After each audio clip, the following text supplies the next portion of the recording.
Good morning and welcome to Pediatric Grand Rounds. It's 7:30 in the morning and it's time to start our Grand Rounds. The CME code is in the chat box and we'll keep repeating it every 10-15 minutes. Quick request for all of you, please complete the evaluations at the end of the Grand Rounds, which Delia sends after the Grand Rounds. It is very helpful to me to send feedback to the speaker. So please do fill the evaluations which Delia sends after the Grand Rounds. It's my great pleasure to introduce this morning's Grand Round speaker, Dr. Shreena Patel, who is a clinical assistant professor of pediatrics and medical director of Children's Hospital of Los Angeles Intestinal and Rehabilitation Program in the Division of Gastroenterology, Hepatology, and Nutrition at Children's Hospital of Los Angeles at USC Keck School of Medicine. Dr. Patel received her MD from the University of Miami Leonard Miller School of Medicine and did her pediatric residency, fellowship in gastroenterology, as well as fellowship in transplant hepatology at the Baylor College of Medicine in Texas Children's Hospital. She received advanced nutrition training at the Children's Hospital of Los Angeles. Her clinical and research interest includes intestinal failure-associated liver disease, and she's going to discuss this topic with us this morning. Dr. Patel, thank you very much. I know this is very early for you, 5:30 in the morning in LA, and thank you for accepting our invitation. We are looking forward to your presentation. Thank you. Thank you so much. So I'm very excited to talk to you guys about intestinal failure-associated liver disease, or IFALD. I think it nicely melds both of my intestinal failure and hepatology interests. So I will go ahead and start by saying I have no disclosures to make. But before we can really talk about intestinal failure-associated liver disease, or IFALD, I'll briefly review what intestinal failure is. So intestinal failure is defined as having a small bowel and/or colon with an inadequate ability to absorb nutrients for proper growth and development. So intestinal failure is the umbrella term, and we generally consider there to be two types of intestinal failure. There's surgical intestinal failure, which we commonly refer to as short bowel syndrome or short gut syndrome. And this occurs when there's bowel resection that leaves less than 50% of what we would normally see in place. There's also functional intestinal failure, which is the improper nutrient absorption occurring despite having an adequate and normal length of bowel. So I've listed some of the most common reasons for either of these things in this table to the right. But it's important to note that necrotizing enterocolitis, or NEC, is still actually the most common reason for intestinal failure.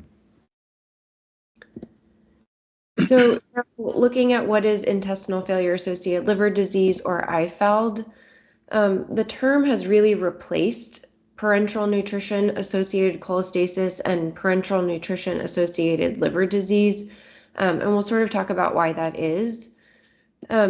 There isn't really a formal standardized diagnostic criteria that defines IFALD, but we estimate that it occurs in about 20 to 30% of infants and children with intestinal failure who require prolonged PN. And then, as is suggested by the group at Colorado Children's and generally well accepted nationally, the presence of cholestasis and elevated liver enzymes to 1.5 times the upper limit of normal generally indicates the presence of IFALD. As we talk about, or as we'll talk about, there are now a few studies that show patients with IFALD tend to actually have persistent and sometimes even progressive fibrosis even after their TPN is discontinued. As described by these two groups, the IFALD clinical course tends to be different in the pediatric and adult patient populations. So in children, we tend to see that there is an inflammatory and cholestatic picture that can be rapidly progressive. But in adults, we see an inflammatory picture that is much more indolent. And as I alluded to before, PN is no longer, or TPN is no longer considered to be the only factor that contributes to IFALD. Rather, we know that IFALD is a separate entity, and it occurs in patients with intestinal failure. So it's important to remember that preterm infants without intestinal failure or without intestinal disease will likely have complete resolution of their cholestasis that occurs while they're on PN once the PN has been discontinued. The obvious caveat there is that you've completely ruled out other etiologies of cholestasis. So the pediatric pathology of IFALD has been described even further to consist of two separate phases. Phase 1 is where you have active inflammation or active cholestasis, and this is really when you see the elevated serum direct or conjugated bilirubin that's greater than 1 to 2 and or is greater than 20% of the total bilirubin. And you can see this even on patients who have been on TPN for only 14 days. So typically phase 1 will resolve just like in the preterm non-intestinal failure patients once patients have been weaned off of TPN. But as I mentioned earlier, the outcome of IFALD can be persistent or even progressive fibrosis in the liver, even when TPN is discontinued. And that's what's really happening in this phase 2 of the disease. So I'm showing you data from this Finnish group in 2013 that looked at 38 intestinal failure patients, 16 of whom were on PN and 22 who were off PN, who had undergone a liver biopsy. And they found that 94% of on PN patients and 77% of off PN patients had an abnormal liver histology on these biopsies. So as you would expect, and given our understanding of these two phases of IFALD, when you look at the specific abnormalities that they saw as depicted in these graphs, you can see that on the left, there was a reduction and or resolution of portal inflammation and cholestasis in the off PN group, but a persistence of fibrosis and steatosis in the group that's off in these right graphs. So that's despite being off of PN for an average of 8 years in the off PN group at the time that these liver biopsies were done. So this is another much smaller study that was done by the group in Nebraska in 2013. They took liver biopsies from 6 kids who were getting a fish oil-based lipid emulsion, which we'll talk about. And they did a blind evaluation and scoring of these sequential liver biopsies.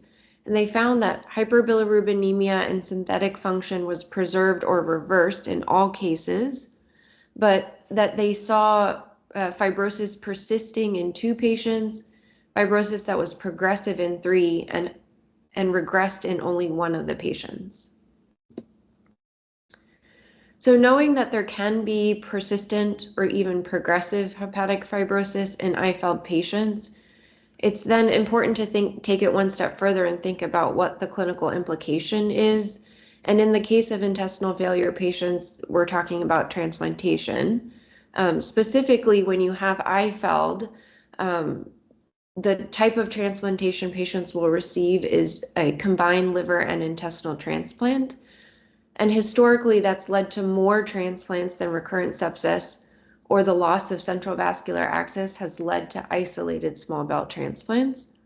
And in 2001, the American Society of Transplantation put out a position paper regarding the indication for pediatric intestinal transplants. And based on transplant trends, they estimated that IFALD becomes irreversible, progressive, and leads to transplant in about 3 to 19% of intestinal failure children. So in 2014, the group at Georgetown looked at UNOS waitlist data from 1993 and 2012, and specifically at the number of new registrants for isolated small bowel transplant and combined liver small bowel transplant. And that's what I'm showing you in these four graphs. They divided it out into 4 different age groups. The hashed line represents those that were combined liver intestinal transplant new registrants, and the solid representing intestinal transplant alone. And you can see that for patients that are less than 18 in these first 3 graphs, combined liver small bowel transplant has historically been more common than isolated small bowel transplant, as I just stated. But they did find that in 2012, there was an overall decrease in the number of patients listed for combined liver small bowel transplant, a trend that was driven mostly by the kids that were less than 1 year of age, and a trend that had a significant shift at about 2006. And we'll talk about, what contributes to the disease and how we manage it, and sort of the 2006 time point will become a little bit more obvious. So it is reassuring that while some patients still have this progressive fibrosis, our management in general of intestinal failure has positively progressed. So with that said, we can now look at what IFALD, now that we know what IFALD is and its potential, we can shift gears and look at etiology. So as I've already mentioned, the term IFALD has replaced PNALD and PNAC because the disease is not just related to the TPN, but it's likely multifactorial in nature. And proposed contributors include infection, like small intestinal bacterial overgrowth or SIBO, central line infections, and recurrent sepsis.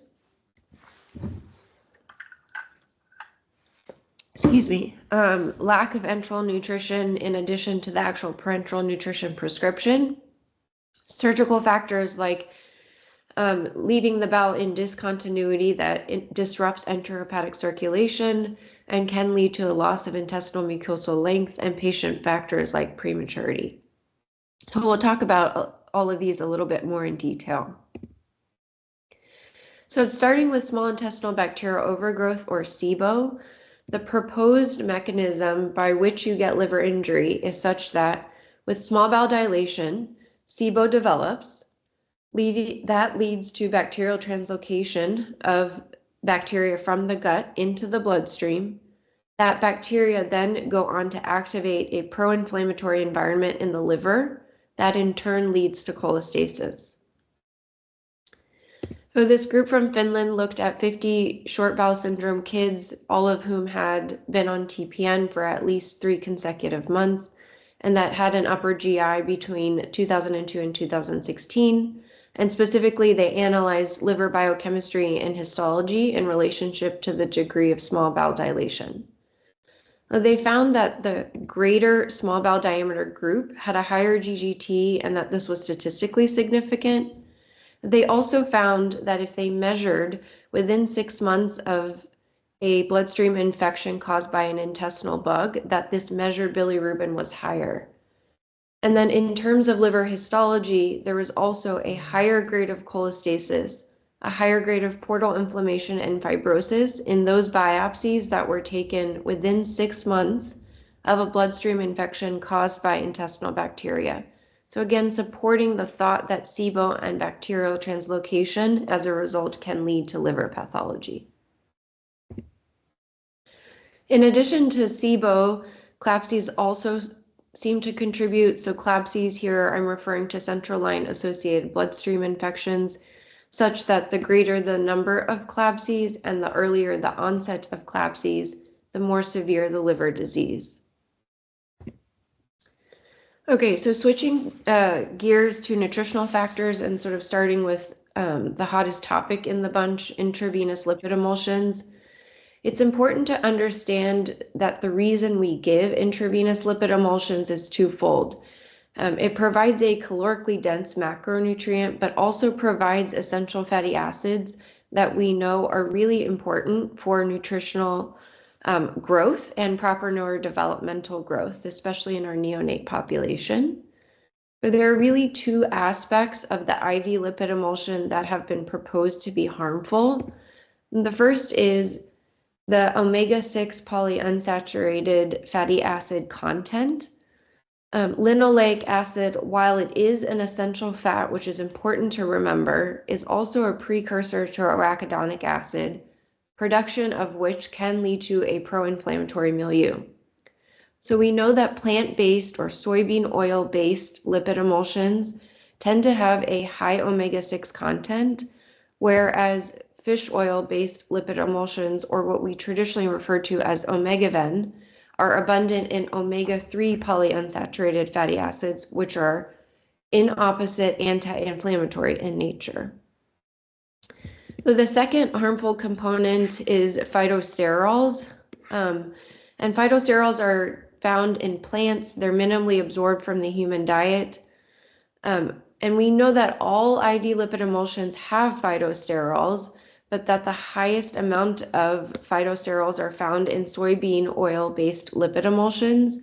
And specifically, it's the phytosterol called stigmasterol that is an FXR antagonist, or a farnesoid X receptor antagonist, which leads to a downregulation of bile acid and bilirubin transporters and thus cholestasis in the long term.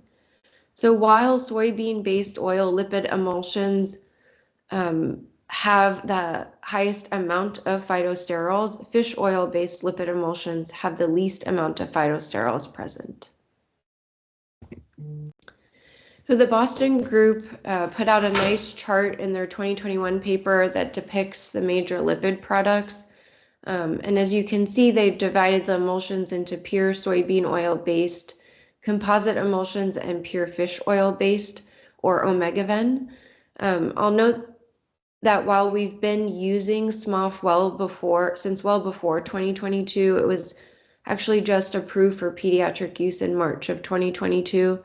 And there's a lot of info in this table, but I will highlight the two things that we just talked about, the omega-6 content and phytosterol content.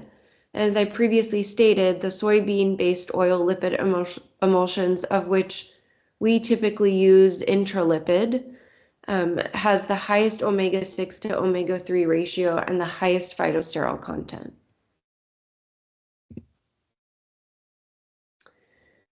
So now to think about other impactful nutritional factors other than the type of lipid, we know that dextrose given at high glucose infusion rates can lead to hyperglycemia.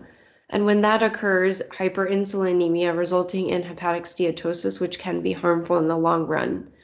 There's also been some emphasis placed on the amount of vitamin E in TPN, and the different emulsions have varying amounts of vitamin E, but there isn't at present sufficient data to really strongly suggest that we should be supplementing this in our TPN. And there's also important to note that there are components of the PN that require photoprotection, and without it can lead to light oxidation and free radical formation. The other large nutritional component in IFALD is the lack of enteral feeding. We know that not feeding the gut can lead to a poorly stimulated bowel in terms of motility, can lead to small intestinal bacterial overgrowth, as we talked about, or SIBO, can also lead to decreased enterohepatic circulation and biliary flow, as well as a decreased release of intestinotrophic factors that are needed for the long-term small bowel adaptation that occurs in these patients. From a surgical standpoint, bowel that's left in discontinuity, similar to is the case in lack of enteral feeding, can also disrupt enterohepatic circulation, and that really can lead to a loss of the negative feedback mechanism that controls bile acid synthesis. So even more, small bowel that's left in discontinuity can result in a reduced overall absorptive capacity, and is the case where in the case where small bowel is not connected to the colon, fluid and electrolyte management may be more difficult because absorption of these things is actually the primary job of the colon. So now that we know what contributes to the disease process, we can talk about how we can intervene. The one way is to treat SIBO when it presents. So typically, presenting symptoms include bloating, gassiness, looser stools, and in extreme cases, D-lactic acidosis.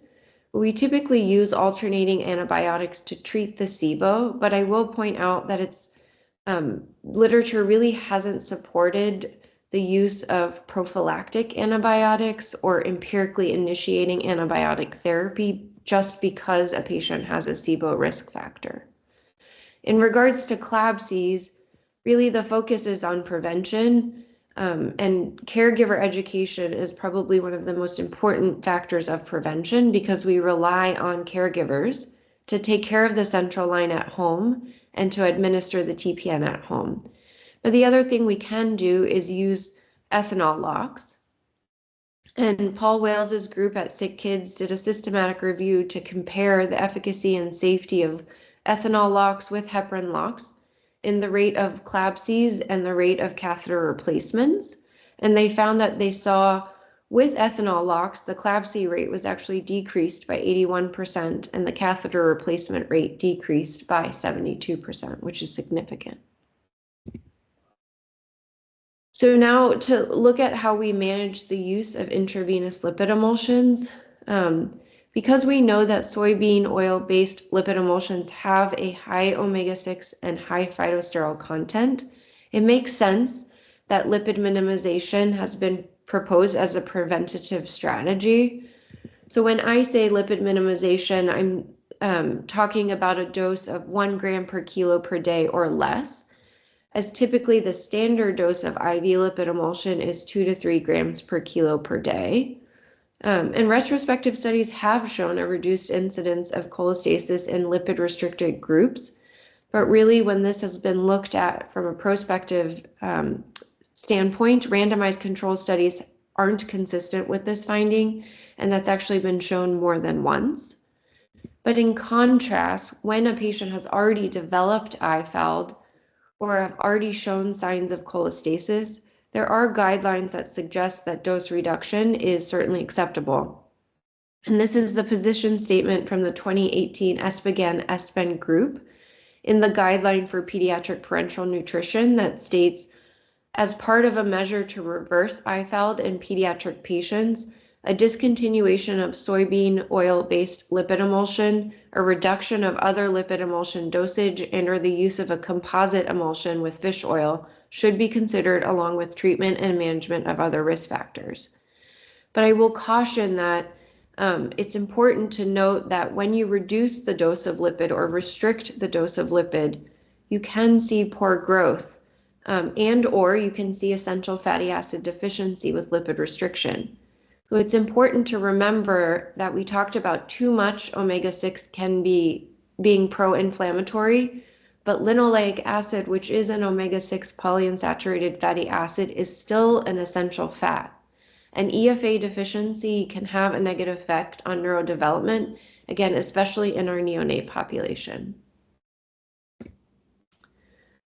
So because fish oil-based lipid or omega-ven has the lower omega-6 and phytosterol content, it makes sense to use a fish oil-based lipid emulsion as monotherapy. But it's important to remember that when we're using omega-ven, it's really for the treatment of IFALD that has already developed. So there really aren't any prevention studies looking at omega-ven for preventing IFALD. And the FDA package insert, which is what I'm showing you here, is pretty explicit in that sense that you should only be using it in patients who have developed cholestasis. So in contrast, there are many studies that have shown that use of a fish oil-based lipid emulsion is efficacious in the case that IFALD has already developed. And the start of the string of studies that really showed this efficacy was with the Boston's group paper in Pediatrics that they published in 2008, where they showed that there was reversal of cholestasis after the switch to a fish oil-based lipid emulsion.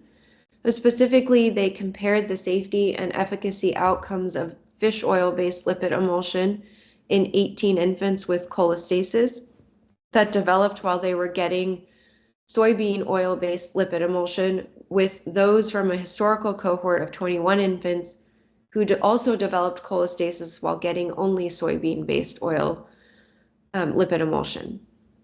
So their primary endpoint was looking at the time to reversal of cholestasis, which they defined as having 3 consecutive direct bilirubins that were less than or equal to 2. And on the left here, I'm showing the Kaplan-Meier curves that show you the proportion of subjects who reversed cholestasis at different time points for both the fish oil and historical cohorts. So this dashed line is the fish oil group and the solid line, the soybean historical cohort. The median time to reversal of cholestasis in the fish oil group was about 9 weeks versus 44 weeks in the soybean historical cohort, and that's about 5 times faster, so pretty significant. It was important to note that in this study, they did not see in the patients who got omega-ven any essential fatty acid deficiency. They did not see worsened coagulopathy or increased infection or growth delay. And then in these two graphs to the right, labeled A and B, you're seeing the direct bilirubin trajectories over time. A is the fish oil group and B is the soybean oil cohort. The box plots represent the distribution of direct bili levels that were taken during 2-week intervals that are indicated here. And the number of observations during each of those 2 intervals is shown in parentheses below. And you can see that in the fish oil group, the direct bilirubin improved with time or even normalized, but in the soybean historical cohort, the direct bilirubin actually went up and worsened with time. So there are several studies that subsequently confirmed the efficacy and short-term safety of fish oil monotherapy in the use of treatment for IFALD. That includes, again, the Boston group demonstrating a 50% cholestasis resolution, the group at Texas Children's showing in 2013 prospectively an almost 83% cholestasis resolution, and the group at UCLA showing a 75% cholestasis resolution with use of fish oil lipid emulsion.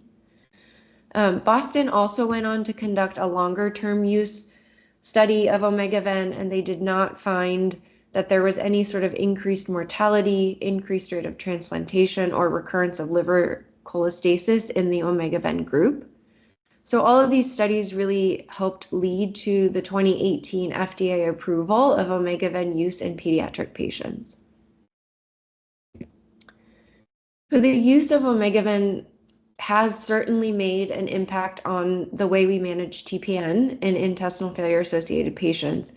But when you think about the 2 phases of IFALD, and specifically phase 2 of IFALD, and the persistence of fibrosis beyond the correction of your conjugated bilirubin, the length of therapy question arises, meaning what's the ideal length of fish oil monotherapy use even after you've seen an improvement in your labs?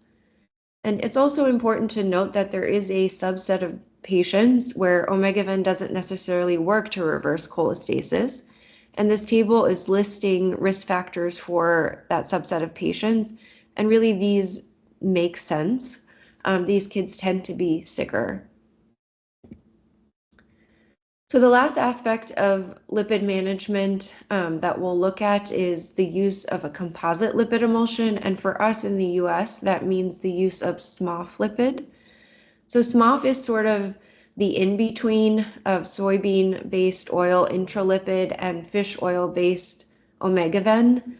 It's made up of soybean oil, medium-chain triglycerides, olive oil, and fish oil. It has omega-6 and phytosterols in it, more than what omega-ven has in it, but less than what soybean-based intralipid has in it. So again, there aren't really any true prevention studies, but the FDA approval, and I'm showing you the package insert for SMOF, is not necessarily explicit against the use of prevention for IFALD in this case. But there are several treatment studies that show SMOF can be efficacious. I'm showing you first the data from Olivier Goulet's group that took 28 children with short bowel syndrome, all of whom had required PN for at least 4 weeks and had an elevated total bili at baseline. And those patients were randomized to receive either SMOF or intralipid for 29 days, at which point a repeat bilirubin was drawn. And as you can see, the repeat bilirubin was lower in the SMOF group at the later time point as compared to the soybean oil emulsion group. So the group at Sick Kids subsequently completed an efficacy study, though they were looking to see if they could specifically prevent the progression of what they called early IFALD. They define this to be patients having a conjugated bili between 1 and 3. And enrolled patients were randomized to either get SMOF or intralipid for 12 weeks. And at the end of the trial, the SMOF patients had a lower conjugated bilirubin than at start, but the intralipid group had a higher bili at the study completion. So those SMOF, or the use of SMOF, has also been quite impactful in the way we manage TPN. I would say there's still questions that have not been answered, such as, is SMOF better than low dose intralipid? Or is lower dose SMOF also really needed to see the hepatoprotective effect? And if that's the case, what's the risk of EFA deficiency, or at which point does the EFA deficiency become a concern? So pretty significant advancements, but still with questions that remain. And then to finish up, we'll talk about some potential medication options. I'm showing you a German paper that specifically looked at ursodeoxycholic acid, or ursodiol, and they conducted a randomized placebo-controlled double-blinded study to test the efficacy in prevention of cholestasis. They had 29 infants enrolled who were all on PN. They were given either ursodiol or a placebo starting on day of life 3. And as you can see, the black line indicates the ursodiol group and the white line indicates the placebo group. There was an overall downtrend in GGT that was clinically significant. They also saw a similar downtrend in AST and ALT. But I will say, though that their stated purpose was to look at whether or not cholestasis could be prevented, you'll see actually in this chart that both groups at baseline had an elevated GGT. So I would say this really supported previous studies that have shown improvement in bile flow when cholestasis has already developed. And I will caution that before you start ursodiol in a patient, you really have to make sure that your patient's anatomy is suitable. Meaning, we know that distal small bowel or terminal ileum is really responsible for the absorption of bile acids. If your patient does not have that, giving ursodiol, which is a soluble bile acid, can actually lead to bile acid diarrhea. So you want to make sure that you're choosing to do this in the right patient population. And then other proposed but not really recommended interventions include phenobarbital and CCK to promote bile flow, but studies haven't really shown efficacy, and there's actually concern for neurotoxicity with long-term phenobarbital use, so we don't really use this in practice. And as we've discussed before, while the treatment of SIBO is recommended, the use of antibiotic therapy to prevent or its empiric initiation really isn't well supported by the literature. And then finally, I'll briefly mention a potential newer pharmacological medication being studied. So here I'll show you the results from a Chinese study that looked at the effect of tropifexor, which is an FXR agonist in a neonatal piglet model for the treatment of IFALD. Just to recall some of the physiology, you'll remember that FXR stimulation leads to the release of FGF19 by enterocytes. That then leads to suppression of CYP7A1 expression that subsequently suppresses bile acid synthesis. So overall, an FXR agonist will suppress bile acid synthesis. They had 4 study groups here, piglets that were enterally fed only as indicated by EN, enterally fed piglets that were also given tropifexor, which I'm indicating by EN plus TRO, PN piglets only, and PN plus tropifexor, and a PN plus tropifexor group. So I'm first showing you that in either the EN or the PN only groups, when you're looking at stimulation of FXR, you have much more stimulation of FXR as evidenced by FGF19 production in the EN group as compared to the PN group only. And then I'm showing you when you look at liver markers, ALT, AST, bilirubin, that the PN only group has elevated liver panel in comparison to the EN groups, and that when you add tropifexor to PN, there is an improvement in all liver markers. So in summary, intestinal failure-associated liver disease, or IFALD, is really a multifactorial disease. And infection, lack of enteral feeding, bowel discontinuity, and prematurity all play a role in addition to PN and in addition to the IV lipid emulsion that we give. And as such, we have certain tools that we can use to prevent the development of IFALD, such as the treatment of SIBO, CLABSI prevention, and feeding. I've cautiously put ursodiol on the prevention side, though I'm not sure that studies really pan out in this respect. And I'm throwing in some indirect management strategies to help us from a feeding perspective, though we didn't talk about these in detail, by stating that in some patients we do use bowel lengthening procedures and newer medications like teduglutide or Gattex to help us achieve enteral feeding. And in the case where IFALD has developed, we can certainly use alternate lipid emulsions, ursodiol, as I mentioned, but I would say that the management side of things is certainly the space that requires continued work if we're really to completely prevent the need for intestinal transplant in pediatric patients with intestinal failure. So that's all I have. I am happy to open it up to questions if there are any. Thank you, Dr. Patel, for that fascinating presentation on intestinal failure-associated liver disease. There is a question by Dr. Blanco. Any thoughts about clinolipid? It got FDA approved for use in children in May 2024. There are studies reporting high EPA levels in premature infants with the use of SMOF and concerns of vitamin E toxicity in smallest preterm babies. Yeah, that's a great question. So I'm trying to go back to the table. So the clinolipid is in this table, and there was actually a SMOF shortage maybe a year or two ago, and one of the options that we had was use of clinolipid. I will say that, and we did, our center did actually use it because the alternative was replacing SMOF with intralipid. But I will say that the clinolipid has a higher omega-6 to omega-3 ratio, actually the highest of the group, and even more so than in the intralipid group. I think in the patients we used it, there were not a very large number, but an N of maybe 2 who actually developed worsened cholestasis.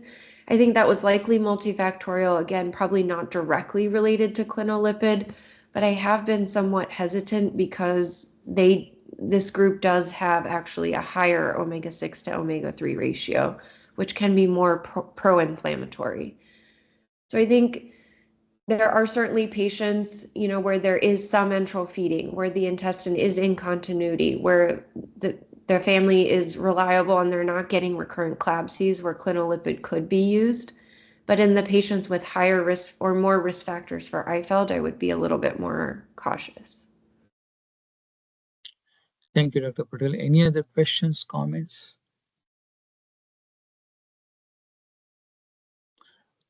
Dr. Pathendon, please, Dr. Hardon, please go ahead and ask question. Yeah, can you hear me? Yes, we can. Good. I'm curious about how this would inform adult disease.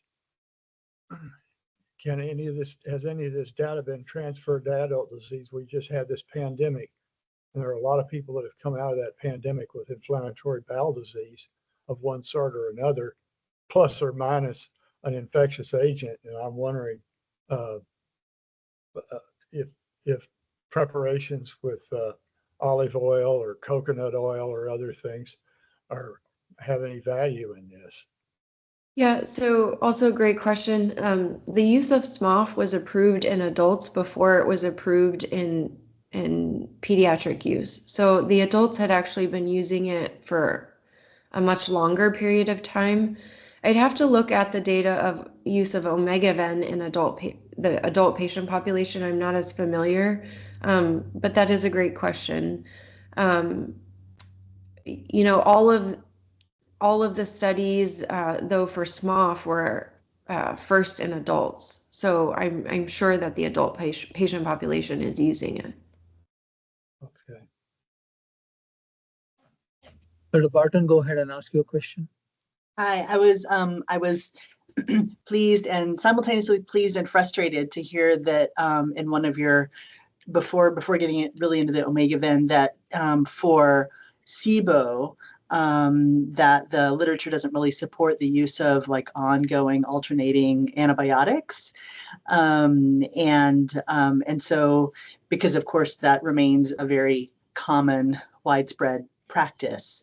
And so I guess my question, which is sort of piggybacking onto our last week's grand rounds, is does the Omegaven or these other strategies, are there studies that show its impact on the microbiome of the remaining gut? So I'll clarify. It is our practice. Once a patient has developed symptoms of SIBO, we do use alternating antibiotics indefinitely. When I'm saying empirically starting, I'm talking about, for example, maybe a gastroschisis kid with poor bowel motility that has dilated proximal bowel. They don't really have symptoms of SIBO. We're advancing enteral feeds. In that kid, we probably wouldn't start alternating antibiotics. But generally, at some point in their life, they do develop some symptom of SIBO, and once they do, we do put them on alternating antibiotics. I think the science of SIBO or the management of SIBO is not amazing. I think we use certain antibiotics, and the AGA has proposed which antibiotics to start with. But at some point, for the kids who have been on it long term, eventually it stops working, and you have to kind of change the regimen, or you have to revisit ones that they've done before. So I will make that clarification. I'm not sure, to be honest with you, about the impact of lipid emulsions on the microbiome. I think that's a great question. I would imagine that the more we rely on IV nutrition, that in and of itself and the lack of enteral feeding is what impacts the microbiome. But talking about a direct effect, I'm not sure about. That's a great question. Thanks. Any other questions, comments for Dr. Patel?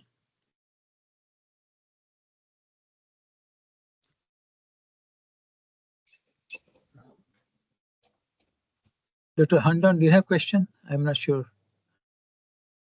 No, I thought I put my hand down.